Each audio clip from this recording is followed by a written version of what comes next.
तुमचे प्रश्न उत्तर हे दोघं इंटरव्ह्यूअर माझा इंटरव्ह्यू घेणार आहेत हे मला माहिती नव्हतं. ये एक बहुत अच्छी मेरे लिए एक बहुत प्यारी सी बात हो रही है यहाँ पे कि दो छात्र मेरा इंटरव्यू लेना चाहते हैं. उसके पहले मैं आप सबका अभिवादन करता हूँ, आप सबको सादर प्रणाम करता हूँ. मैं नागपुर का ही हूँ और आज इस संस्था में आके खुद को बहुत गौरवान्वित महसूस कर रहा हूँ. पासा खानपुचे जो इस सारे संस्था के फाउंडर ऑफ दिस इंस्टीट्यूशन, उनके बारे में सुन के, उनके बारे में जान के मैं और ज्यादा प्रेरित हुआ हूँ कि ऐसे महान शिल्पकार, और उन्हें हमने देश का शिल्पकार कहना चाहिए, वो इस संस्था को उन्होंने शुरू किया है. आप सब इस संस्था में हैं, ये आपका बहुत बड़ा गौरव है.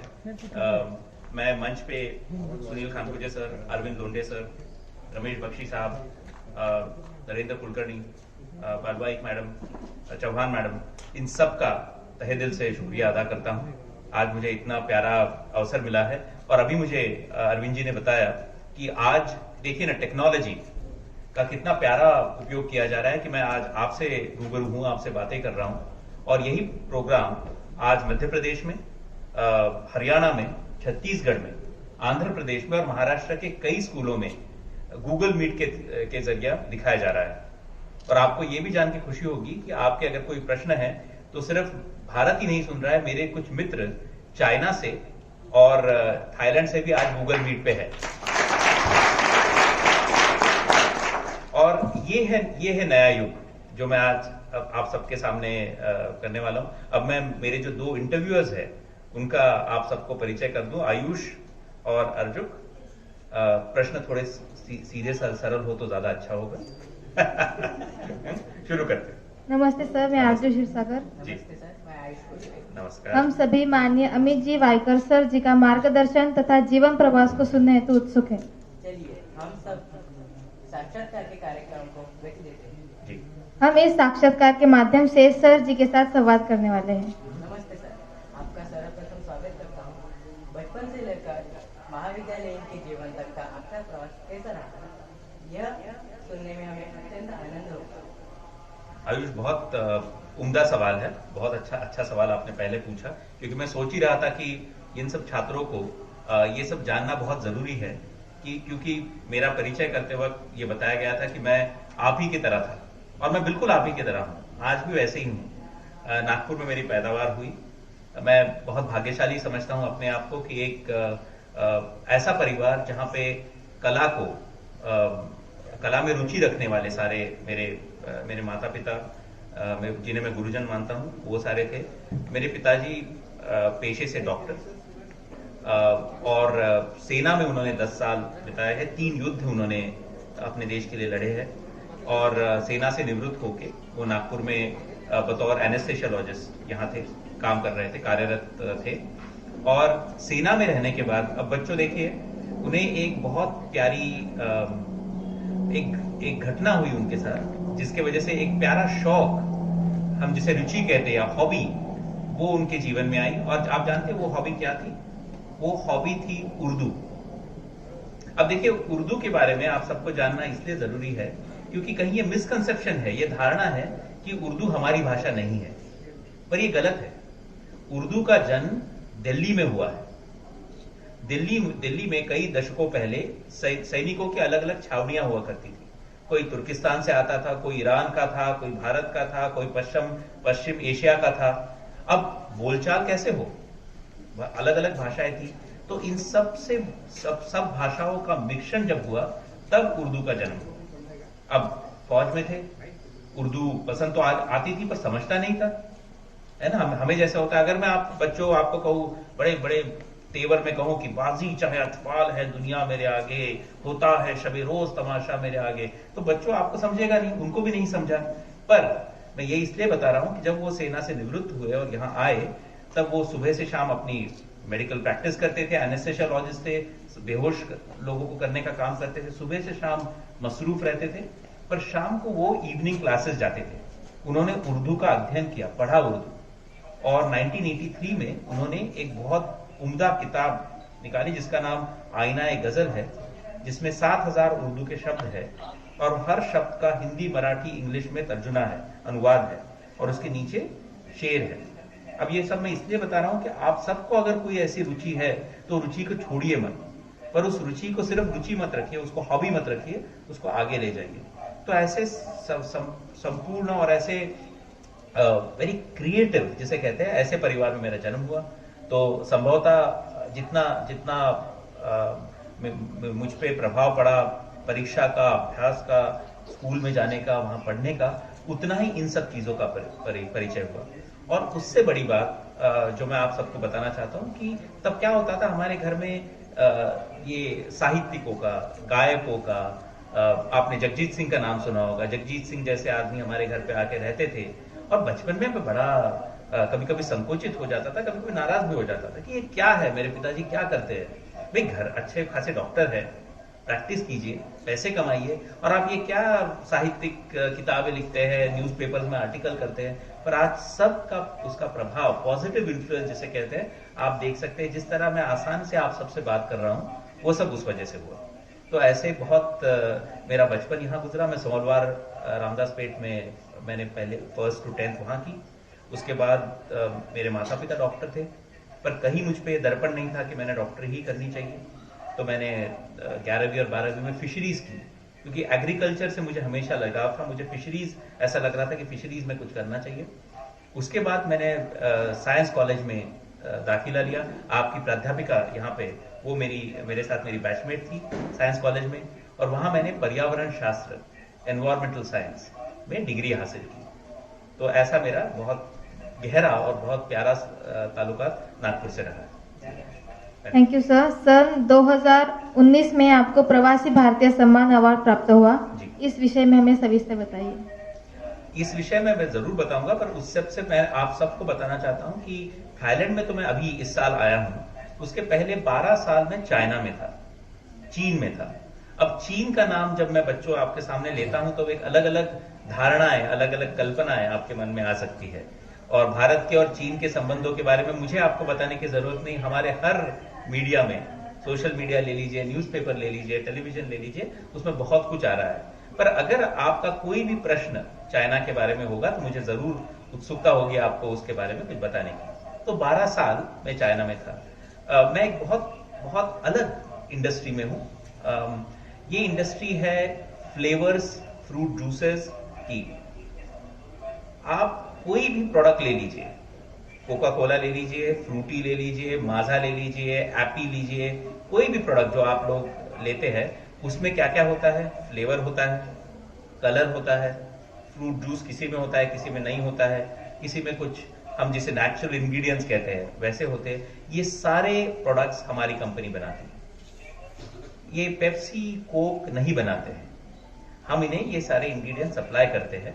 इनके लिए रेसिपीज भी बनाते हैं। तो मैं हंस के कभी कभी कहता हूं कि बच्चों को बिगाड़ने का काम मैं करता हूं, क्योंकि आइसक्रीम का नया फ्लेवर, कोका कोला में कुछ नई बात, या फ्रूटी में कोई नया अगर प्रोडक्ट निकालना है तो ये मैं करता हूं। इस कंपनी में, ये जर्मन कंपनी में है, मैं इनसे भारत से ही जुड़ा हुआ था, और भारत में जुड़ने के बाद मैं कुछ साल जर्मनी में था। और जर्मनी से मुझे जब ये न्योता कंपनी ने दिया कि आप चाइना जाने में रुचि रखते हैं क्या, तो मैंने तुरंत हाँ कर दी। मुझे चाइना के बारे में हमेशा एक कुतूहल था। अब मैंने मेरे पिताजी को बताया कि मैं चाइना जा रहा हूं, तो वो तो फौजी, तो उन्होंने कहा कि भाई आप दुश्मन देश जा रहे हो। तो मैंने तुरंत उन्हें जवाब दिया कि भाई अगर मैं नहीं जाऊंगा तो दुश्मनी थोड़ी खत्म होने वाली है, तो मुझे जाने दीजिए। चाइना में आप सबको ताज्जुब होगा ये सुन के कि 90,000 भारतीय चाइना में है। 90,000। अब 90,000 कोई ज्यादा नहीं है ना। अगर आप अमेरिका देख ले तो अमेरिका में एक छोटी सी जगह है न्यू जर्सी, उसी में कुछ 100,000, 1 लाख या 1.5 लाख या 2 लाख भारतीय है। तो 90,000 ज्यादा नहीं है।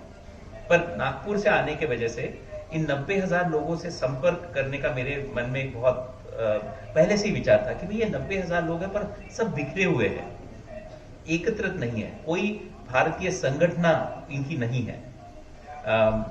चाइना बड़ी अलग देश है। चाइना में ऑफिशियली आप कोई भी एसोसिएशन एस्टैब्लिश नहीं कर सकते, वो सरकार वहां अलाउ नहीं करती है। पर हमारी जो इंडियन एसोसिएशन है, वो हमने जो अपनी भारतीय दूतावास, जिसे इंडियन एम्बेसी कहते हैं, उससे कनेक्ट कर दिया है। तो कुछ 4-5 साल के बाद एक मौका मिला कि भाई मुझे इंडियन एसोसिएशन का अध्यक्ष पद मिला। और तब से, जब से मैं अध्यक्ष बना, तब मेरा एक ही काम था कि ये सारे लोगों को किस तरह से जोड़ा जाए। और फिर 2015 में, आप सबको, कुछ लोगों को याद होगा, अरविंद जी को पक्का याद होगा, एक बहुत बड़ी घटना हमारे साथ हुई। बहुत अच्छा हमें मौका मिला, और वो मौका क्या था? हमारे सबके चहेते प्रधानमंत्री श्री नरेंद्र मोदी जी चाइना की ऑफिशियल यात्रा पे आ रहे थे, और मुझे बताया गया कि अगर आपको रुचि है तो उनके लिए एक कार्यक्रम आप शंघाई में जो आयोजित कीजिए। और आप सबको जान के खुशी होगी कि एक नहीं, दो नहीं, 7,000 भारतीय उस कार्यक्रम में उनके सामने खड़े थे। मोदी जी की वाणी तो आप सब जानते ही है, बहुत प्रभुत्व पर उन्होंने भाषण किया, बहुत बड़ा कार्यक्रम हुआ। उस कार्यक्रम को इसलिए महान कार्यक्रम इसलिए हुआ कि ऐसा, और आप सब ने इस पे ताली बजानी चाहिए, कि किसी भी परराष्ट्र के किसी भी नेता के लिए ऐसा कोई कार्यक्रम चाइना में नहीं हुआ था। ये पहला कार्यक्रम ऐसा हुआ जो हमारे पंतप्रधान नरेंद्र मोदी जी के बारे में, क्योंकि चाइना में तो कम्युनिज्म है, वो तो ऐसी कोई चीज अलाउ ही नहीं करते कि लोगों को एकत्रित किया जाए। मुझे बताया गया कि आपको हम परमिशन नहीं देंगे, तो मैंने कहा मत दीजिए, पर ये ध्यान रखिए कि ये मेरे प्रधानमंत्री तो है, पर ये आपके राष्ट्रीय इनवाइटी है, ये आपके इन्विटेशन पे यहाँ आए हैं, तो अगर आप इनका कार्यक्रम नहीं करना चाहते तो आपकी, तो इसलिए वो कार्यक्रम हुआ। उसके बाद 12 अलग अलग छोटे छोटे कस्बों में, ईवू, शाओशिंग, कचाओ, ऐसे अलग अलग जगह है चाइना में जिसका नाम आपने सुना नहीं होगा, पर ये जो सारी जो दीपमालाएं, ये सारी मूर्तियां, ये जो सब भारत में आता है, ये यहाँ से आता है, शंघाई से नहीं आता है। इन सारी जगहों पे इंडियन एसोसिएशन मुझे प्रस्तावित करने का मौका मिला। शायद उसी की वजह से होगा कि भारत सरकार को लगा कि कुछ अच्छा काम कर रहा हूं, और उन्होंने प्रवासी भारतीय पुरस्कार मुझे दिया। धन्यवाद।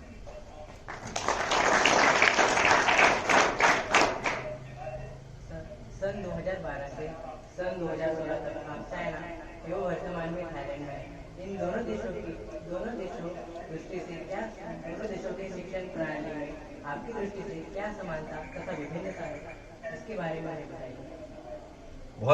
बहुत अच्छा सवाल है। पहले चाइना के बारे में। चाइना में आप सब जानते हैं कि चाइना की जनसंख्या हमारी जनसंख्या जैसी ही है, वो पर उनका जो क्षेत्र है वो हमसे 3 गुना ज्यादा है। China is a much bigger country than India, पर उनकी शिक्षण प्रणाली हमारे शिक्षण प्रणाली के जैसे ही है, क्योंकि इतने ज्यादा छात्र वहां है कि शिक्षण प्रणाली में व्यक्तिगत छात्रों को लेकर अलग इंडिविजुअलाइज ट्रेनिंग नहीं दी जाती है।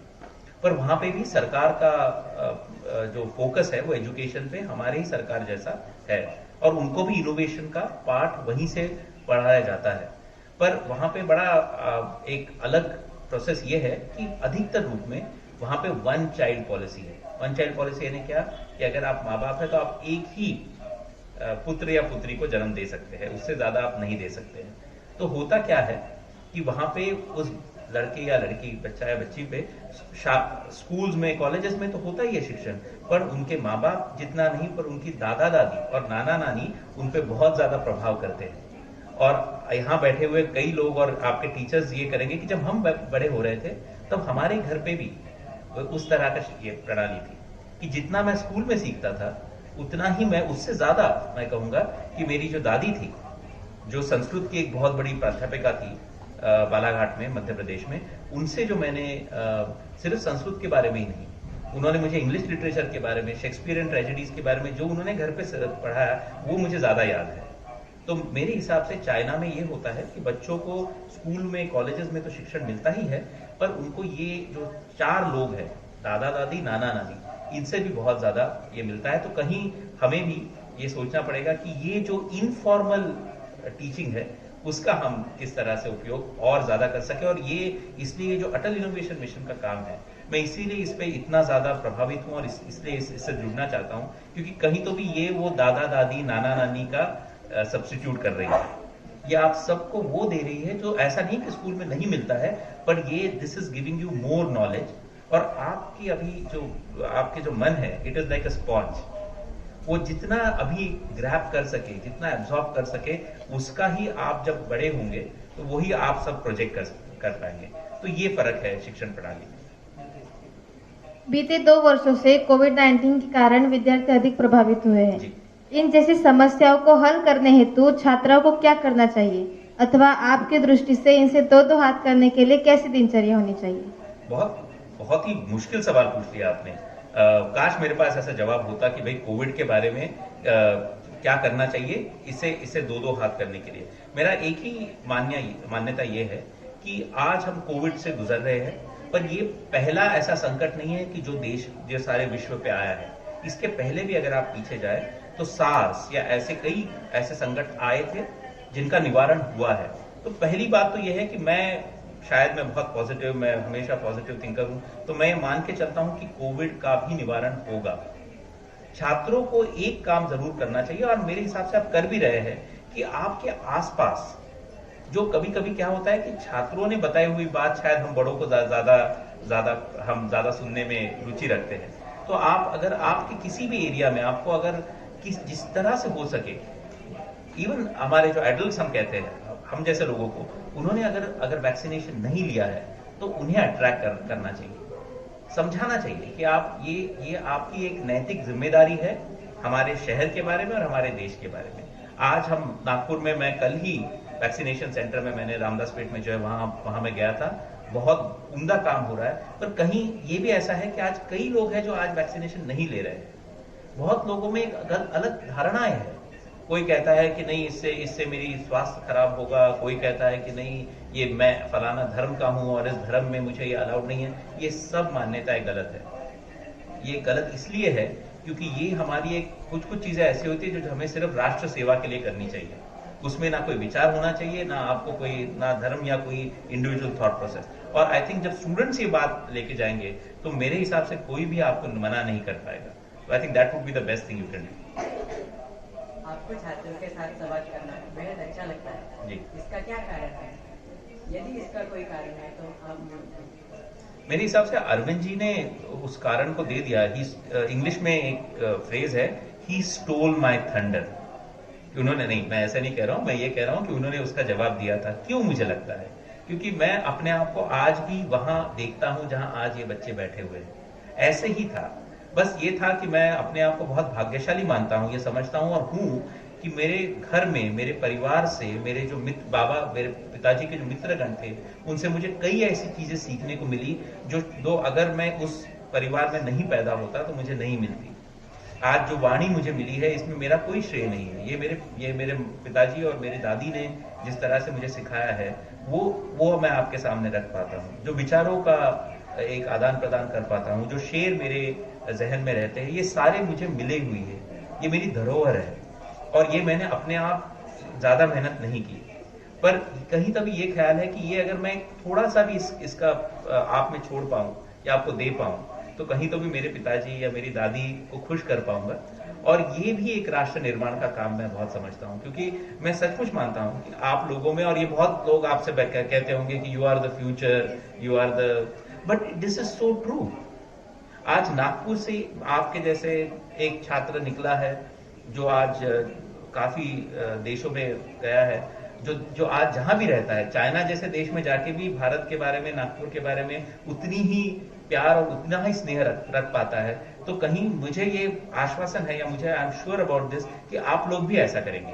पर ये विचार अगर मैं आप में नहीं छोड़ पाया तो फिर ये मेरे लिए एक त्रुटि होगी, और वो त्रुटि को कमी करने के लिए मैं आप सबसे कनेक्ट करता हूँ।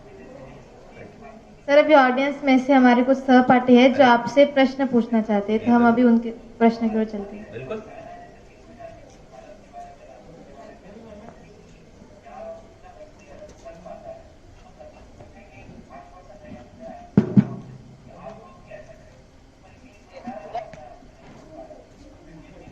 मैं हिंदी में इसलिए आप सबसे संवाद कर रहा हूं, ऐसा नहीं कि माझी मराठी चांगली नहीं है, अगदी उपयुक्त मराठी है माझी, अगदी नागपुरची चांगली मराठी है। मुझे ये ज्ञात है कि हमारे छात्र जो मध्य प्रदेश से, जो छत्तीसगढ़ से हम सबका कार्यक्रम सुन रहे हैं, उन्हें भी ये संदेश पहुंचा और उन्हें ये तकलीफ ना हो कि भाई मैं मराठी में बात करूं। पर अगर कोई चाहता है कि मैं मराठी में उत्तर दूं तो मैं बिल्कुल उसके लिए तैयार हूं, मेरी क्षमता है मराठी में बात करने की। सर, आप भारत के अलावा विभिन्न देशों में भ्रमण कर चुके हैं। भारत अन्य देशों से किस तरह अलग है, ऐसे आपको लगता है? बेटा मुझे आपका नाम बताइए। सर, मेरा नाम प्रणाली ब्राह्मणकर। अरे वाह, प्रणाली, राइट? Yes sir. अच्छा, बहुत अच्छा सवाल आपने पूछा है। मुझे जो एक सबसे बड़ी बात हमारे भारतीय के बारे में लगती है, जो आप बिल्कुल इस बात से सहमत होंगी, कि हमारे पास मल्टीटास्किंग की एक बहुत इनबिल्ट हमारे पास एक मशीन है हमारे दिमाग में, जिसको मल्टीटास्किंग में आपको अभी एक उदाहरण देता हूं। आप मुझसे संवाद अभी साध रही है, पर कहीं तो भी आपके मन में आईनी घरी काय बनवलं असेल, नहीं, अगर तुझी चूक नहीं है, ये हमारे पास ये हमारा गुण है। इसे दोष मत समझिए, इसे बिल्कुल दोष मत समझिए, हमारा गुण है। कहीं तो भी आज संध्याकाळी कुठे जायचंय, ते सगळे विचार आपल्याकडे चालले असतात, वो सब हमारे दिमाग में प्रोसेसर में चलते रहता है, और हम ये चीजों को कंपार्टमेंटलाइज कर सकते हैं। बहुत से देशों में ये जो कंपार्टमेंटलाइजेशन और मल्टीटास्किंग नहीं होता है। चाइना इसका एक उत्कृष्ट उदाहरण है। कि मैं आपको एक सिंपल एग्जांपल देता हूं कि मैंने मेरे जो असिस्टेंट है उसको कहा था कि मेरे लिए, मैं उस वक्त चाइना में था और मुझे थाईलैंड बिजनेस ट्रैवल के लिए जाना था, तो मैंने उनसे कहा कि भाई मेरे लिए थाईलैंड की टिकट निकालिए, और अगर ये एयरलाइन की टिकट नहीं है तो इस एयरलाइन में देखिए, और अगर दोनों में नहीं है तो मैं वाया हांगकांग जाऊंगा। अब ये देखिए, ये आप सबको समझ गया, और वो बेचारी स्तब्ध होकर मेरे तरफ रहने लगी। कह रही, मुझे आपको जाना कहाँ है? मैंने कहा अभी तो आपको बताया मैंने कि मेरा बैंकॉक जाना है, तो आप हांगकांग की बात क्यों कर रहे हैं? मैंने कहा मैं हांगकांग की बात इसलिए कर रहा हूं क्योंकि अगर टिकट नहीं होगा, पर ऐसा क्यों होगा कि टिकट नहीं होगा? मैंने कहा बिकॉज वो एयरलाइन हमारी नहीं है, आज तक हम वो एयरलाइन को ओन नहीं करते हैं। पर वो कह रही थी कि ठीक है, फिर मैं काम करती हूँ, मैं पहले जाके वो चेक करती हूँ, और अगर वो नहीं होगा तो मैं वापस आपके पास आती हूँ। तो ये एक उदाहरण है कि वो सिंगल ट्रैक माइंड। तो सबसे बड़ी हमारी जो मेरे हिसाब से पॉजिटिविटी है, वो है ये मल्टीटास्किंग। उसका सिर्फ एक ही नेगेटिव इंपैक्ट ये होता है कि अगर हम ज्यादा मल्टीटास्किंग में, सोशल मीडिया, इन चीजों पे ज्यादा प्रभावित होने लग गए, तो वही ज्यादा चीज हम पे हावी होने लगती है। तो मल्टीटास्किंग में प्रायोरिटाइजिंग अगर हम कर पाए, जो आज हमारा देश में सबसे बड़ी समस्या यह है कि बहुत जगह प्रायोरिटाइजेशन नहीं होता है। 1 2 3 आपका जब दिन शुरू होता है, दिनचर्या शुरू होती है हमारे नेताओं की, सबकी, उसमें प्रायोरिटाइजेशन होना चाहिए कि आज मेरे टॉप 3-4 चीजें मैं क्या करना चाहता हूं, उसके बाद मैं बाकी चीजें करूंगा जो इतनी इंपॉर्टेंट नहीं है। कभी कभी हम वो मल्टीटास्किंग एबिलिटी में वो भूल जाते हैं, तो वो हमारे लिए एसेट भी है, और अगर हम उसको नहीं यूज कर पाए तो हमारे लायबिलिटी भी है। जरा ज्यादा बड़ा लंबा हो गया जवाब, पर did you get my answer? Yes sir, thank you sir. Thank you जी। माइक का इंतजार कीजिए। आपका नाम बता दीजिए तब तक। गुंजन। सर, आपको साहित्य में भी रुचि है, जी। इस क्षेत्र में आपकी विशेष उपलब्धियां क्या है, और इसके अलावा आपको कौन से छंद पसंद है? जी, साहित्य में मेरी रुचि जरूर है, पर मैंने अभी तक कोई ऐसी किताब या कोई ऐसा प्रकाशन किया नहीं है। मैं कई न्यूज़पेपर्स और कई मैगजीन्स के लिए अपने आर्टिकल्स लिखता हूं, पर आपने पूछा है तो आपको गुंजन एक जवाब दूं कि मैं चाइना के बारे में एक किताब लिख रहा हूं, जो कुछ ही महीनों में प्रकाशित होगी। चाइना के बारे में जो एक कॉमन मिसकंसेप्शंस है, धारणाएं हैं, जैसे मैं अगर आपको चाइना कहूं तो आपके कुछ ऐसे प्रश्न होंगे जो कभी कभी वास्तविकता से भिन्न है। तो उन प्रश्नों को कहीं मैं 12 साल चाइना में था, काफी चाइना में घूमा हूं, काफी लोगों से वहां पे परिचय किया है, चाइना के सरकार तक के लोगों से मेरी बातचीत हुई, तो वो कहीं तो भी उस किताब में लाने का मैं प्रयत्न करूंगा। आपने जो हॉबी के बारे में कहा, तो एक हॉबी मेरी ये है कि मैं लोगों को जोड़ने में और लोगों से कनेक्ट करने में बहुत रुचि रखता हूं, और उसे मैं बिल्कुल हॉबी की तौर से करता हूं।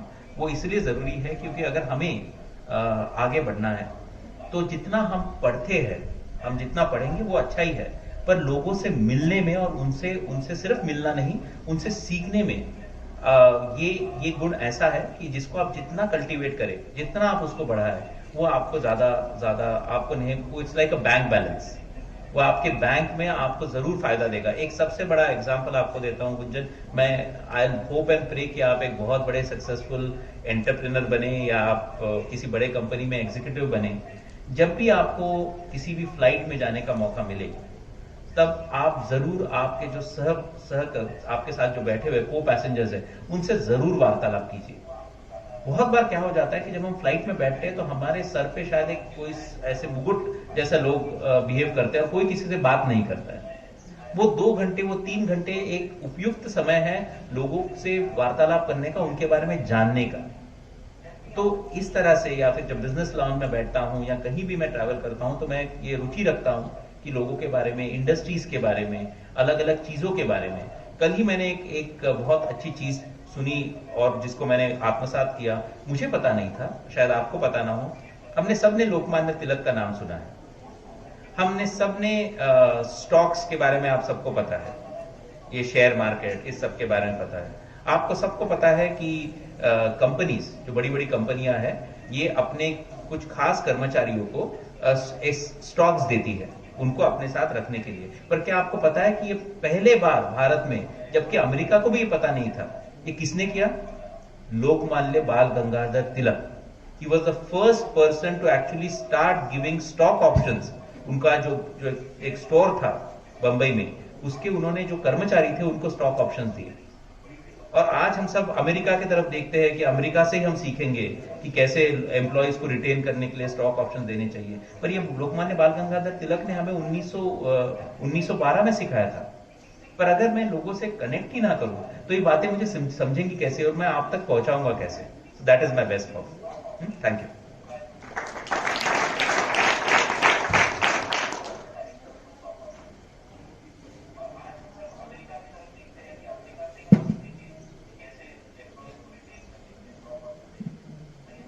मेरा नाम संस्कृति है। आप जिस स्कूल या कॉलेज में पढ़ते थे उसका आपका भविष्य बनाने में क्या योगदान है? संस्कृति, बहुत अच्छा सवाल है, आपका नाम भी बहुत अच्छा है। Thank you. बहुत बड़ा योगदान रहा है। अभी आपकी मैंने जो कहा, आपकी एक जो टीचर है यहाँ पे, वो मेरे साथ इंस्टीट्यूट ऑफ साइंस कॉलेज में थी। और साइंस कॉलेज में हम जब 12वीं के बाद उस कॉलेज में दाखिल हुए तो मुझे पता चला कि वहां पे शिक्षण के साथ साथ there is a wonderful forum, उसका नाम था literary and cultural forum, LACF। तो मैं तो बहुत ज्यादा उससे प्रभावित था इन सब चीजों से, तो मैंने हाथ ऊपर किया और मैं उस LACF का मेंबर बना और फिर अगले साल मुझे उसका अध्यक्ष बनाया गया। अब संस्कृति, आपको एक उदाहरण देता हूं कि कैसे हम जो कहते हैं ना, आप लीडरशिप या ये सब कई ऐसे कोई रूल्स नहीं है जो आप पढ़ के बनते हैं। हमारे इसमें एक कल्चरल इवेंट होता था, जैसे आपके इसमें भी होता था, और वहां के छात्र उस वक्त थोड़े से, वो उम्र भी होता है, उम्र का तकाजा होता है कि काफी राउडी थे, काफी हू हल्ला होता था, और जो हमारे प्राध्यापक थे, जो प्रोफेसर थे, उनको ये पसंद नहीं आता था कि ऐसा हो, पर वो कहीं ना कहीं कंट्रोल करना मुश्किल हो जाता था। और ऐसी हुआ, बहुत बड़े ऑडिटोरियम में हो रहा था और बहुत हू हल्ला चल रहा था। मुझे प्रोफेसर ने कहा कि भाई आप प्रेसिडेंट हो तो आप क्या प्रेसिडेंट हो? अगर आप इन बच्चों को, आपके ही जो दोस्त है, इनको अगर आप शांत नहीं कर पाए तो ये कैसे, ये फिर क्या है इस प्रेसिडेंट का? तो देखिए, जब हम लीडरशिप के बारे में बोलते हैं तो लीडरशिप सिर्फ एक टाइटल नहीं है जो आपको कोई देता है। जैसे आपकी क्लास में कोई क्लास मॉनिटर होगा या डेप्यूटी मॉनिटर होगा, ये एक कोई ये नहीं है, टाइटल नहीं जो आपको यहाँ पे लगा के घूमना है। तो मैंने सोचा कि भाई मैं क्या करूं। मैंने माइक हाथ में ली, मैं स्टेज पे गया और मैंने कहा, देखिए आप जितनी चाहे मस्ती कर रहे हो कर लीजिए, पर एक ही आपको बताता हूं कि मेरे पास कोई दूसरा विकल्प नहीं बचेगा कि ये कार्यक्रम मुझे अभी के अभी बंद करना पड़ेगा। बंद करने से आपको तो शायद कोई तकलीफ नहीं होगी, पर आप ही के मित्र है जो इन्होंने एक महीना काम किया है, मेहनत की है, जिन्होंने कोई गाना ये किया है या किसी ने नृत्य का कोई ये किया है, वो सारी चीजें मेहनत बेकार जाएगी। तो अब मैं चॉइस आप पे छोड़ता हूं कि आपको ये कार्यक्रम करना है या नहीं। मैंने माइक पकड़ी और मैं वो पूरी जो बड़े ऑडिटोरियम था वहां से ऐसे ऊपर गया और वहां से नीचे आया। दिल में तो बहुत धक धक हो रही थी, ऐसा लग रहा था कोई मुझे धक्का मार दे या कोई, पर किसी ने कुछ नहीं किया। सारे लोग बैठे और वो कार्यक्रम बहुत अच्छे से हुआ। उसके बाद मुझे अब कोई डर नहीं है कि अगर मैं किसी भी तरह से कंपनी में या किसी भी प्रोग्राम में जाऊं तो वो एक जो स्टेज फ्राइट होती है वो मेरे जिंदगी से निकल गई।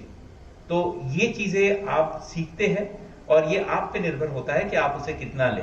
तो संस्कृति कभी भी अगर आगे जाके या अभी भी आप जब कोई भी मॉनिटर बने या कोई कॉलेज में जाके अगर आपको किसी भी कल्चरल या किसी भी अलग अलग संस्था में जाने का मौका मिले तो ये एग्जाम्पल जरूर याद रखेगा। Show your leadership. Okay, thank you sir. Thank you.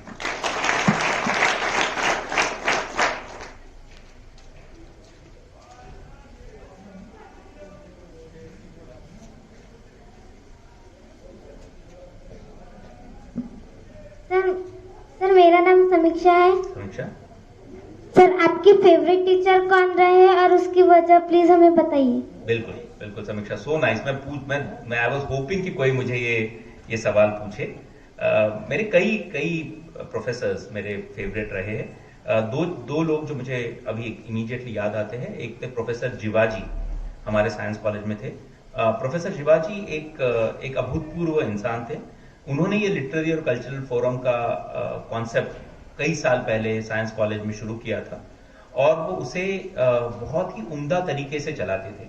एक उदाहरण उसका आपको देता हूं कि एक बजट या फिर एक राशि थी जो हर साल उस प्रोग्राम्स के लिए रखी जाती थी और साल के पहले वो सारा का सारा पैसा वो हम मेरे हाथ में रख देते थे कि ये तुम संभालो। अब 18, 19, 20 ऐसी आयु नहीं होती है कि अधिकतर हमारे नागपुर में तो थोड़ा कंजर्वेटिवनेस है ना कि भाई बच्चों को पैसा मत दो, पर वो पहले ही हमें पैसा दे देते थे कि अब तुम डिसाइड करो क्या करना है। तो अगेन लीडरशिप जो हम सीखते हैं वो ऐसी ही चीजों से सीखते हैं। उन्होंने ये पहली तो एक बजट किस तरह से बनाया जाता है, धनराशि को किस तरह से उपयोग में लाया जाता है, उसका दुरुपयोग किस तरह से रोका जाए, ये सारी चीजें उन्होंने सिखाई और एक अनुशासन किस तरह से होता है वो उनको देख के मैं सीखता था। हमारे दूसरे प्रोफेसर थे प्रोफेसर भिड़े, जो एनसीसी के हमारे एनसीसी कैडेट्स के हेड थे और प्रोफेसर भिड़े का व्यक्तित्व ऐसा था कि वो उनको देख के ही डर लगता था।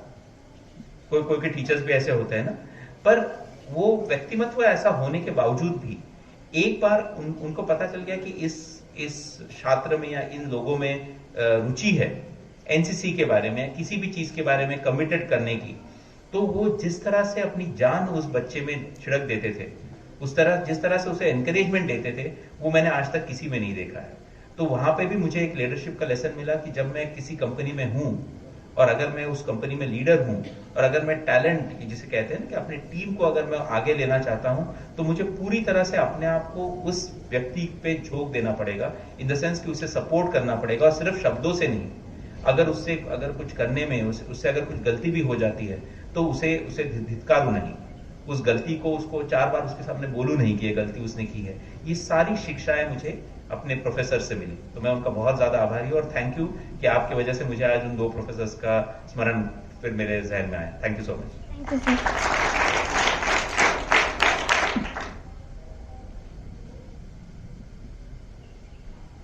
सर मेरा नाम मुस्कान है। मुस्कान, आपकी मुस्कान बहुत प्यारी है। Thank you sir. आपके जीवन का अविस्मरणीय प्रसंग कौन सा है? मेरे जीवन का कुछ काफी अविस्मरणीय प्रसंग है मुस्कान। प्रवासी भारतीय पुरस्कार सम्मान, ये उसमें से एक अविस्मरणीय जरूर है। मोदी जी को जब मैं शंघाई में, ये किस्सा आपको सुनाना चाहिए मुस्कान, आपको बहुत मजा आएगा। तो शंघाई में जो सबसे बड़ा आइकॉनिक जिसे कहते हैं ना, शंघाई में जो वेन्यू है उसे एक्सपो सेंटर कहा जाता है। शंघाई के बीचों बीच है वो, और शंघाई एक बहुत बड़ा शहर है, बंबई से भी बड़ा है। वो हमने वो बुक किया। मैंने कहा मोदी जी का तो स्टेचर ऐसा है कि भाई उसी में होना चाहिए। तो उनका जो, अब वो आपने तो देखा है टीवी पे, जब वो आते हैं तो गाड़ियों का एक काफिला होता है जो उनको लेके आता है।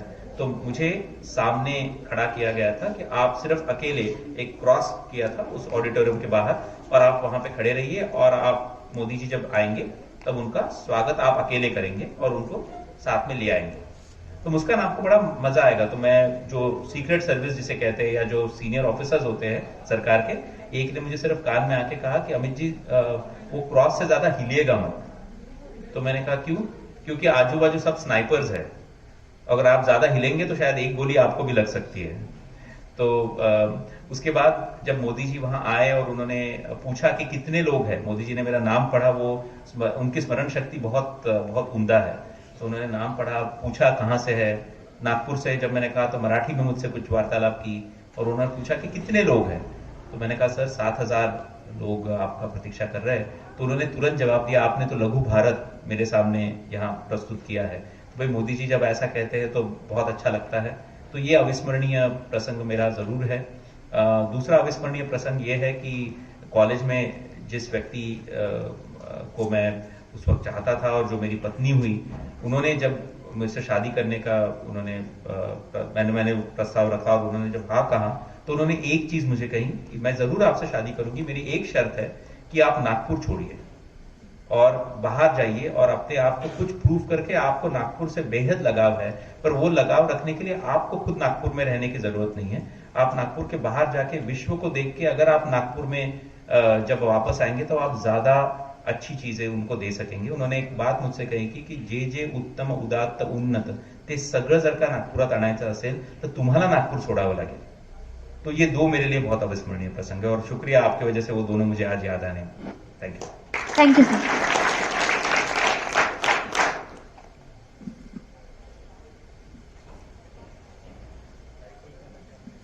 सर मेरा नाम नूतन है। नूतन सर आज आप इस पद पर नहीं होते तो खुद को कहाँ पाते?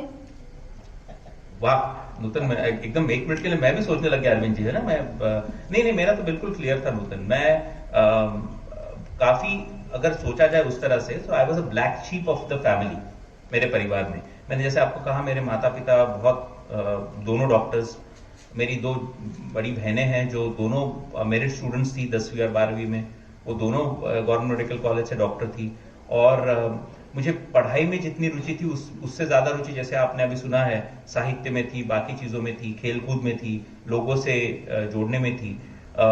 मैंने जैसे कहा आपको कि कुछ ऐसे प्रसंग हुए। एक प्रसंग मैं आपके सामने रखना चाहूंगा और आपको इसलिए जरूरी है क्योंकि ये आपके साथ भी होगा और उस पर आपने कभी भी पीछे नहीं देखना चाहिए। उसके बाद मेरे एक, जिसे आजकल के फ्रेज में FPG कहा जाता है, फ्रेंड फिलोसोफर एंड गाइड, वो हमारे नागपुर के ही डॉक्टर श्रीकांत सोरगड़े हैं। वो एक बहुत बड़े पीडियाट्रिशियन है, वो साइकोलॉजिस्ट भी बहुत है। मैंने यहाँ से इसी नागपुर से ही मेरा MBA किया था और तब मैं सिर्फ नागपुर में ही नौकरियां देख रहा था, पर मेरी पत्नी ने मुझसे कहा था कि भाई बाहर जाना है, तो उन्होंने मेरे लिए एक पत्र लिखा और मुझसे कहा कि भाई ये पत्र, मेरे एक मित्र है, एक स्नेही है मुंबई में जो एक कंपनी में CEO है, उनको ये पत्र मैं लिख रहा हूँ, आपकी सिफारिश कर रहा हूँ और आप ये पत्र पोस्ट कीजिए। अब नूतन क्या होता है कि मैं थोड़ा स्वाभिमानी हूं, तो मुझे लगा कि ये नहीं करना चाहिए। तो उन्होंने वो हिचकिचाहट मेरी मन से पढ़ ली, मुझसे उन्होंने पूछा, तो मैंने उनको कहा कि ये तो सिफारिश हुई। नूतन उस वक्त उन्होंने जो मुझे कहा वो मैं हमेशा आपको कहता हूं कि अमित, सिफारिश इसे नहीं कहते हैं। वो एक प्राइवेट कंपनी के CEO है, वो आपको इसलिए हायर नहीं करेंगे क्योंकि मैंने चिट्ठी लिख दी है। अगर पिक्चर में देख के आपने ऐसा कुछ सोचा है तो ये गलत है। ऐसा बिल्कुल नहीं होगा कि आपको बस मेरी चिट्ठी पढ़ के वो फोन करके आपको नौकरी देंगे। मैंने सिर्फ आपको उनके सामने खड़े रखने के 5 मिनट का एक अपॉर्चुनिटी दी है। अब उस अपॉर्चुनिटी को क्या करना है, उसका सोना करना है या मिट्टी करनी है, ये आप पे निर्भर है। तो तैयारी पूरी करो अमित, क्योंकि मैं आपको कोई आश्वासन नहीं दे रहा हूं कि आपको वो सिलेक्ट करेंगे या नहीं करेंगे। तो बच्चों, आपके साथ भी जब भी ऐसा कोई प्रसंग हो तो उस प्रसंग को गलत रूप से मत देखिए। अगर कोई आपको सिफारिश कर रहा है, आपको किसी के सामने खड़ा कर रहा है, तो ये आप पे निर्भर है, ये आपका दायित्व है कि उस नाम को जो आपके बारे में बताया गया है उसे सही ढंग से उस व्यक्ति के सामने पेश करें। और 2-3 चीजें हमें करनी रहती है। समय पे पहुंचना है, हमारा जो वेशभूषा है वो ठीक होनी चाहिए, हमारी वाणी अच्छी होनी चाहिए। पर ये सब चीजें अगर आप करेंगे तब मेरे हिसाब से ये बहुत इंपॉर्टेंट होगा। तो अगर वो नहीं होता तो शायद मैंने आपको बताया, मैं नागपुर में ही होता, शायद दिनशाद जैसे कंपनी में होता, बिकॉज वो मेरी ड्रीम कंपनी थी उस वक्त, और दूध बेच रहा होता। Thank you sir.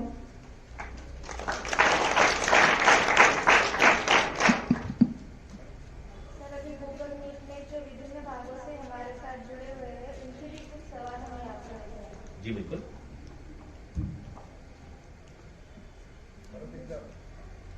हाँ, फिर से एक बार बोलिए। गूगल मीट में जो विभिन्न भागों से हमारे साथ जुड़े हुए हैं उनके भी कुछ सवाल है जो हम यहाँ पर लेने वाले हैं।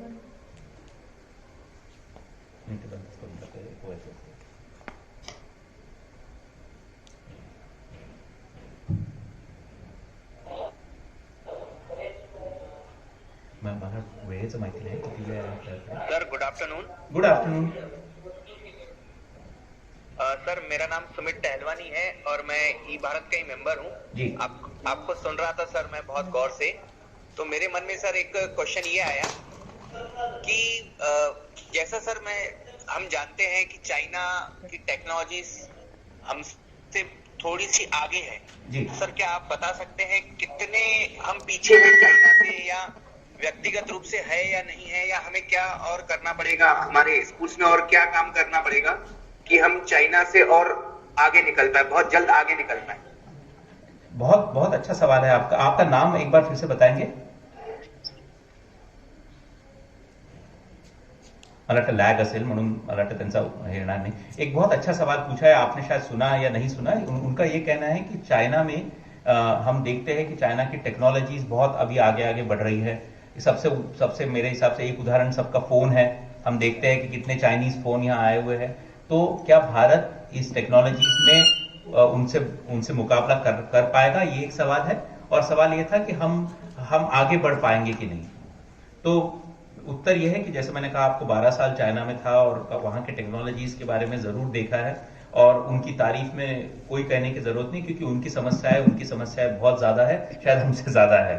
पर उनके पास यही है कि वहां पे जो इनोवेशन हम जो कहते हैं, जो आज का हमारा विषय है, आप सबको जान के खुशी होगी कि आज अटल इनोवेशन मिशन क्यों एस्टैब्लिश हुआ. अगर मैं सोचूं तो मेरा एक उत्तर यह आता है कि चाइना जैसे देशों में ये जो प्रोसेस है ये कई साल 20 साल पहले उनके सरकार ने ही शुरू की थी.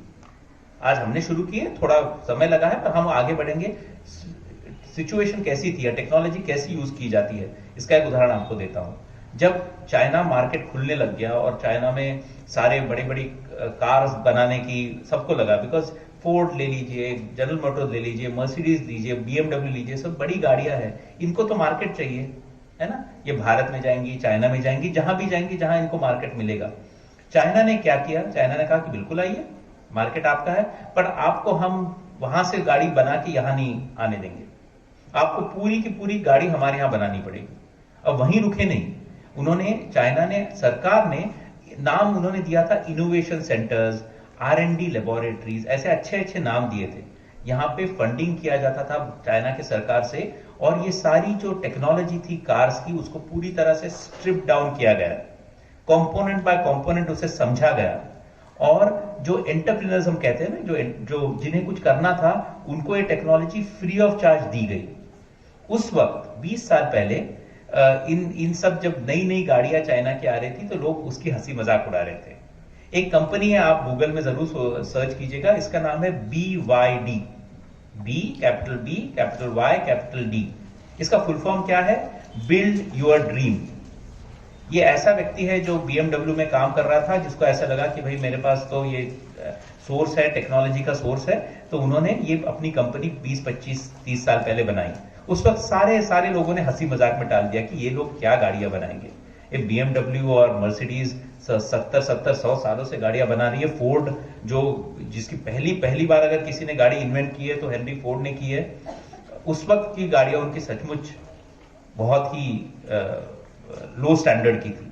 पर 20 साल में आज टेक्नोलॉजी, इनोवेशन और ये जो सरकार का एक बहुत बड़ा फोकस रहा है, उसका नतीजा ये है कि आज BYD दुनिया की सबसे one of the top most car manufacturers है. और हाइब्रिड गाड़ियां जो सिर्फ फॉसिल फ्यूल्स पे नहीं चलेंगी, पेट्रोल पे नहीं चलेगी, जो इलेक्ट्रिसिटी पे चलेगी, उनमें आज ये हाल है कि BYD आज सिर्फ गाड़ियां नहीं, ट्रक्स, बसेस और ऐसी कई चीजें बना रहा है जो बाकी लोगों को उनसे सीखना पड़ रहा है. ये मैं इसलिए आपको बता रहा हूं क्योंकि आपको मैं चाइना के बारे में नहीं कह रहा हूं, पर ये इसी तरह का काम आज भारत में भी हो रहा है. एक बड़ी मेरे हिसाब से हमारी जो शक्ति है वो है हमारा एग्रीकल्चर. और एग्रीकल्चर मेरे हिसाब से अगले 5 साल में अगर आप मुझे पूछे तो सबसे बड़ा इनोवेशन भारत में एग्रीकल्चर में होगा, और होना ही चाहिए. हमारा एग्रीकल्चर में इतनी ताकत है, इतनी क्षमता है कि हम सिर्फ हमारे देश को नहीं, हमारे पूरे विश्व को हम फीड कर सकते हैं. हम अनाज जो उनको चाहिए वो दे सकते हैं. तो आई एम वेरी पॉजिटिव. मुझे कहीं भी ऐसा नहीं लगता है कि हम चाइना से पीछे हैं. हाँ, कुछ क्षेत्रों में वो आगे बढ़े, हमें उन क्षेत्रों में अगर हम उनसे कॉम्पीट ना भी करें तो कोई फर्क नहीं पड़ता है। आज आपने सबने पेपर में पढ़ा होगा कि सेमीकंडक्टर्स जो चिप्स रहती है, फोन से लेके सब चीजों में चिप्स का यूज होता है। ताइवान नंबर 1 है, चाइना उनसे मुकाबला कर रहा है। पर देखिए ना, आज भारत ने अनाउंस किया है कि हमारी सरकार प्राइवेट एंटरप्रेन्योर्स के साथ, ग्लोबल लोगों के साथ कनेक्ट करके हमारे यहाँ पे एक चिप मैन्युफैक्चरिंग का काम करेगी। रास्ता आसान नहीं है, होने वाला है, ये भी सबको पता है, बट एटलीस्ट वो विजन आज भारत में है। तो I am very positive that we will be able to conquer on some parts. किसी चीजों में हम उनसे आगे रहेंगे, किसी चीजों में वो हमसे आगे रहेंगे, और इस तरह से जो ट्रेड इम्बैलेंस है चाइना और भारत का, वो हम जरूर कम कर पाएंगे। धन्यवाद।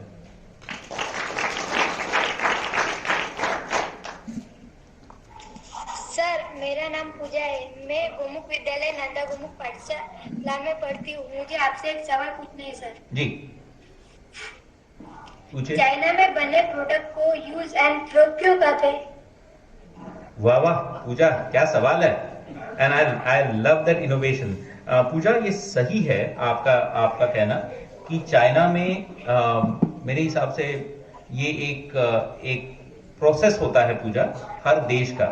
पूजा, अगर आपके माताजी, पिताजी या दादा दादी कोई होंगे तो उनसे जरूर पूछेगा एक सवाल।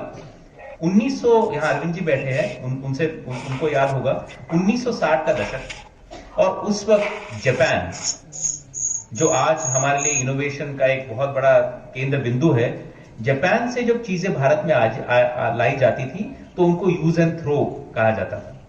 आज हमको शायद विश्वास नहीं होगा इस बात पे, पर जापानीज, अरविंद जी यहाँ बैठे, वो जरूर इस बात में मानेंगे कि जापान की जो पेन होती थी वो इतनी सस्ती होती थी और उनको बताया जाता था कि ठीक है, एक नहीं चले तो फेंक दो, दूसरी ले लो। चाइना के बारे में भी ये मिसकंसेप्शन जरूर है, बिकॉज मिसकंसेप्शन इसलिए है क्योंकि उन्होंने ये किया है। उन्होंने अब तक का, उनका पिछले 20 साल में क्या फोकस था कि माल बनाओ, बहुत माल बनाओ और पूरे विश्व में अपना माल बेच दो, सब सस्ते से सस्ते कीमत में। पर चाइना भी बदल रहा है। आपको जान के ताज्जुब होगा कि कोविड से ही पहले उन्होंने अपनी एक पॉलिसी बना दी थी कि ये जो बड़ी बड़ी इंडस्ट्रीज है जो ज्यादा वैल्यू नहीं देती है, एक इंडस्ट्री है ना शू मैन्युफैक्चरिंग, चाइना से निकल के वियतनाम पहुंच चुका है। बहुत से शूज मैन्युफैक्चरर्स जो चाइना में थे, अब चाइना में नहीं है, वो वियतनाम में प्रोड्यूस कर रहे हैं। और चाइना क्या बना रहा है? ड्रोन्स। चाइना क्या बना रहा है? लेटेस्ट एयरक्राफ्ट्स, उसमें वो जा रहा है। उनको स्पेस कॉन्कर करना है, तो वो नए अपने, they are making cryogenic engines for space craft. They are investing in high speed trains.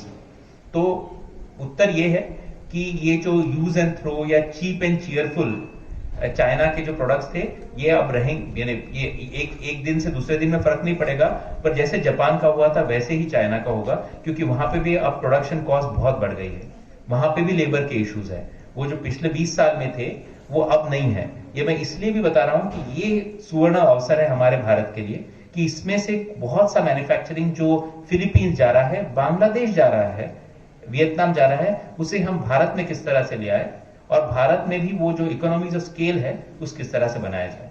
So I am very very clear कि China will no longer be low cost, cheap and cheerful.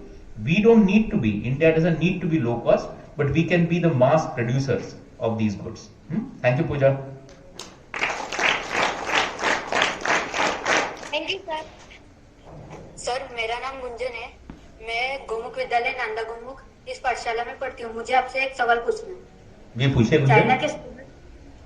China के students को किस तरीके की पढ़ाई दी जाती है? वाह वाह गुंजन, मैं समझ सकता हूँ आपका सवाल काफी लोडेड सवाल है ना, के ऊपर, और मैं आपको निराश करूंगा क्योंकि चाइना में भी जो पढ़ाई है वो बिल्कुल घोकम पट्टी वाली पढ़ाई है। उनके स्कूलों में बहुत ज्यादा बच्चों को बड़े बड़े उनके बैग्स होते हैं जैसे हमारे यहाँ होते हैं।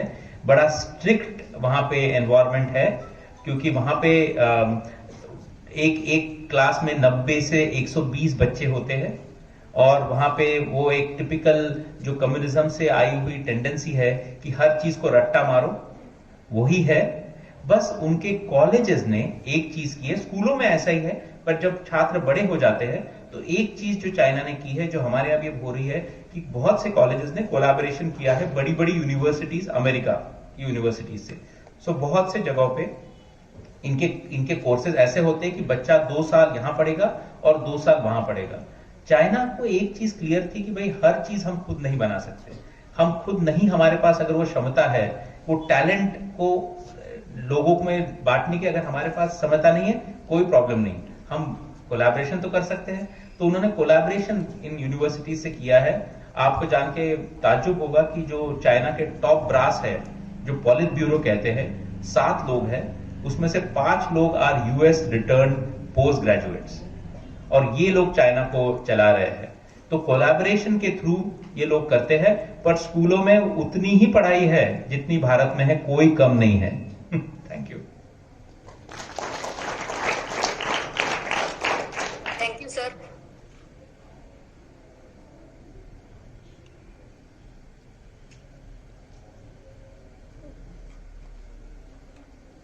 पर देखिए ना, ये कितनी अमेजिंग टेक्नोलॉजी है। आज ये सारे छात्र हम सबसे जुड़ रहे हैं, आप सबसे जुड़ रहे हैं, और ये सिर्फ अब नूतन भारत नागपुर नहीं, ये अटल इनोवेशन मिशन की एक बहुत बड़ी उपलब्धि है कि आप सबको इस तरह से जोड़ा जा रहा है, जो हमारे वक्त ये असंभव था ये सोचना।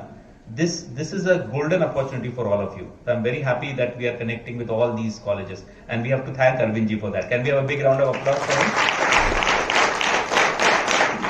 हमारे नागपुर के लिए भूषण है। अटल इनोवेशन मिशन में पहली बार mega session multi state Nagpur के ही तरफ से माध्यम से हम लोगों ने शुरू किया है। अब ये बाहर अडॉप्ट किया जा रहा है अदर स्टेट्स में। तो आपके नागपुर के विद्यार्थियों को, यहाँ के शिक्षकों को इसका पूरा क्रेडिट है, उनको बहुत बहुत धन्यवाद। सर, मैं आपसे पूछना चाहती हूँ कि इंटरप्रेन्योरशिप एंड पर्सनालिटी ग्रूमिंग का विद्यार्थी जीवन में क्या महत्व है, इस विषय में हमें विस्तार से बताइए। हाँ, मैं वही सोच रहा था कि भाई जो सब्जेक्ट मुझे दिया गया था वो तो ये था, हाँ, तो उसका सवाल कब आएगा। तो आपने वो सवाल बहुत अच्छा हो गया, पूछ लिया।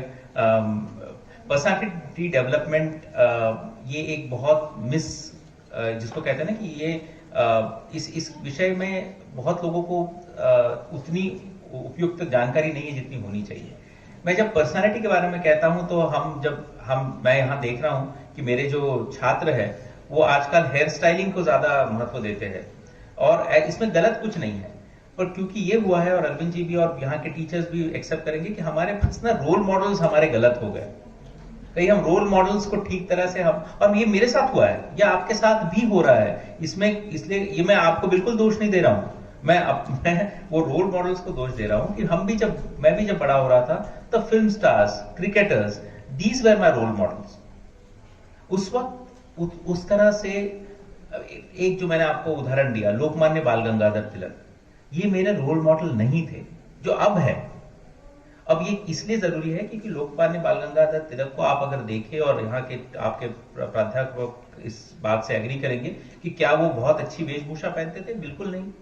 Was he a very handsome man? Probably not. वो कोई ऐसे इतने ज्यादा हैंडसम भी थे नहीं। पर फिर क्या था उनमें कि इतने लोग उनके पीछे थे? क्या था उनमें कि जब वो भाषण देने आते थे तो उनको माइक की भी जरूरत नहीं पड़ती थी, और गंगा के किनारे वो हजारों लोगों को इस तरह से बात करते थे कि 1-2 घंटे लोग बिल्कुल मंत्रमुग्ध होकर उनकी वाणी सुनते थे। वो बात थी उनकी इनर्ट पर्सनालिटी की। वो बात थी उनमें जो एक कॉन्फिडेंस था, एक सेल्फ कॉन्फिडेंस था। वो बात थी उनका जो अध्ययन था विषयों के बारे में, वो इतना गहन था, इतना नपातुला था, इतना he was such a vastness of his knowledge कि आपको पता है कि the British people wanted to synthesize and understand his brain, कि कौन से ग्रे सेल्स लेके ये शख्स पैदा हुआ है, कि इनके पास हमारे हर प्रश्न का जवाब है, हम इन पे जितना भी जोर करना चाहे ये इस पे से निकल जाते हैं। आपके ही इस कॉलेज के, इस स्कूल के जो संस्थापक है, उनका व्यक्तिमत्व अगर आप पढ़े, जो आज मैं मंत्रमुग्ध हो गया है सुन के कि इस शख्स ने, ये जापान गए, उसके बाद ये मेक्सिको गए, मेक्सिको में उनको दर्जा एक राष्ट्र पिता या राष्ट्र पुरुष का दिया जाता है, क्योंकि मेक्सिको में उन्होंने ये वहां की पूरी फार्मिंग टेक्नोलॉजी चेंज की, हरित क्रांति मेक्सिको में लाई, और भारत में ही उनको ना उस तरह का दर्जा दिया गया है, ना उनके वो सम्मान दिया गया है। तो ये role models are something that we will need to change. तो पर्सनालिटी डेवलपमेंट में एक ही बात अगर मैं आपको छोड़ना चाहूंगा कि बी वेरी केयरफुल। हम सब ने बहुत जानपूर्वक और बहुत एक अलग दृष्टिकोण अपनाना चाहिए कि हमारे रोल मॉडल्स क्या है। अगर हमारे रोल मॉडल्स ठीक होंगे तो हमारी पर्सनालिटी भी बिल्कुल ठीक होगी। और ये रहा पर्सनालिटी के बारे में। इनोवेशन, अब इनोवेशन के बारे में मैं अगर वो बात करना शुरू करूं तो शायद 1-2 घंटे आप बिल्कुल बोर हो जाएंगे और फिर एक दूसरे पे चिट्ठियां पास करना और वो सब चालू हो जाएगा, जो मैं भी करता था। एक बात आपको बताना चाहूंगा, ये कितने अमेजिंग है इनोवेशन की फील्ड। और आप अगर कोई भी आप में से एग्रीकल्चरल फील्ड में आपके माता पिता आपके कोई भी एग्रीकल्चरल फील्ड में है तो ये बात मेरी उन तक जरूर पहुंचाइए, या आप भी इसके बारे में सोचिए। और अगर मैं आपका ईमेल एड्रेस भी दूंगा, आपको अगर कोई विचार आता है तो मुझे बताइए। वन कॉन्सेप्ट ऑफ इनोवेशन, क्या आपको पता है कि 2023 United Nations has declared it as the year of the millet, MILLET। आप लिख लीजिए और इसको गूगल कीजिए। क्या कोई जानता है मिलेट क्या है? ये खाद्य है। मिलेट इज नथिंग बट ज्वारी। आपली ज्वारी असते ना, मराठीत आपण ज्याला ज्वारी म्हणतो, हम हिंदी में जैसे जवार कहते हैं, जो महाराष्ट्र में, हरियाणा में, पंजाब में, आंध्र प्रदेश में बहुत बड़ी मात्रा में ग्रो की जाती है। United Nations has declared this as the year of the millet. 2 साल पहले यूनाइटेड नेशंस ने किनोवा, QUINAO, इसे ईयर ऑफ किनोवा कहा था। और भारत तक इस किनोवा का ऐसा प्रभाव हुआ कि हर जो रईस है वो आज कुछ ना कुछ जो प्रोडक्ट खाता है ना, सुबह ब्रेकफास्ट करता है या कुछ करता है, किनोवा हो तो भाई बहुत अच्छा हो। तो 2023 is going to be the year of the millet. ये मैं नहीं कह रहा, यूनाइटेड नेशंस ने डिक्लेयर किया है। This is such a wonderful opportunity हम सब के लिए, जो भी एग्रीकल्चरल फील्ड में है, कि Bharat, how can India become the only centre of ज्वारी प्रोडक्शन, सप्लाई। और ज्वारी जब निकलती है, यहाँ पे सारे लोग जो इस क्षेत्र में है उनको पता है कि there is a little bit of processing, उसको थोड़ा प्रोसेस करना पड़ेगा, उसमें वैल्यू एडिशन लानी पड़ेगी। पर यह कोई देश और नहीं कर सकता है, ना चाइना कर सकता है, ना थाईलैंड कर सकता है, कोई नहीं। Can we conquer the world of millets? अगर हम करेंगे तो ये हरित क्रांति से भी बड़ी क्रांति होगी। तो ऐसे एक एग्जाम्पल को लेके, जिसे हमेशा कहा जाता है ना कि take one idea, make it big and make it part of your life. ये मैं नहीं कह रहा हूं, ये हमारे Swami Vivekananda, who is another my role model, has said this. So if I can leave you with one interesting innovation idea, millets के बारे में, ज्वारी के बारे में, ज्वार के बारे में जितना गूगल कर सकते कीजिए, इसको स्टडी करते रहिए। आपके पास अगर कोई आइडिया है, आपका कोई भी व्यक्ति आपके परिवार का आपके फार्मिंग में है, उन्हें इसके बारे में बताइए कि ये एक बहुत बड़ा इंटरेस्टिंग अपॉर्चुनिटी है। और इसी तरह से इनोवेशन होता है। इनोवेशन दिल्ली में बैठ के कोई एक आदमी नहीं सोचता है, बंबई में बैठ के कोई बिजनेसमैन सिर्फ इनोवेशन नहीं करता है, इनोवेशन यहां से होता है। So this will be my like gift to all of you. और आई एम श्योर कि हमारे ऐसे कई हमें एग्जांपल्स मिलेंगे, ऐसे कई हमें we will be able to connect on different forums, but this is my answer to you on personality and on innovation. Thank you so much. Thank you sir, आपने अपना अमूल्य समय और मार्गदर्शन किया। ये हमें हमारे आने वाले भविष्य के लिए उपयुक्त रहेगा ही। अभी मैं राहुल भैया से निवेदन करती हूँ कि वो कार्यक्रम को आगे बढ़ाएं।